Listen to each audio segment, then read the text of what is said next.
एक सवाल उठता है कि व्यक्ति को कब कर्ज लेना चाहिए, कब कर्ज नहीं लेना चाहिए, कब कर्ज चुकाना चाहिए, कब संचय करना चाहिए। आप याद रखिएगा कि सप्ताह में केवल 7 ही दिन हैं, लेकिन यदि आप उन 7 दिनों में 2 दिन याद रख लेंगे तो इस समस्या का समाधान आपको मिल जाएगा। पहला दिन है मंगलवार। कभी भी मंगलवार को आप कर्ज ना लीजिए। अगर आपने मंगलवार को कर्ज लिया, मान कर चलिएगा कि बहुत मुश्किल हो जाएगी उस कर्ज को चुकाने में। ठीक यही बात दूसरे पहलू पर देखें तो क्या हम मंगलवार को कर्ज दे सकते हैं? कदापि नहीं। अगर आपने किसी को भी कर्ज दे दिया, चाहे वह आपका मित्र हो, चाहे कोई रिश्तेदार हो, आपने किसी को भी कर्ज दिया मंगलवार को, मान कर चलिए कि उस कर्ज के वापस प्राप्त होने में आपको तकलीफ ही तकलीफ होगी। हो सकता है कि आपके रिश्ते भी बिगड़ जाए।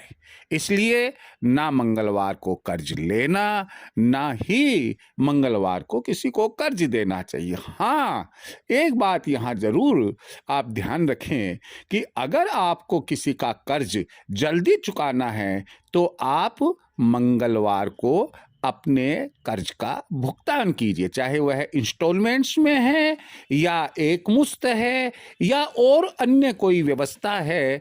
आप मंगलवार को ही भुगतान कीजिए। आप देखिएगा कि कितनी जल्दी कर्ज उतर जाता है।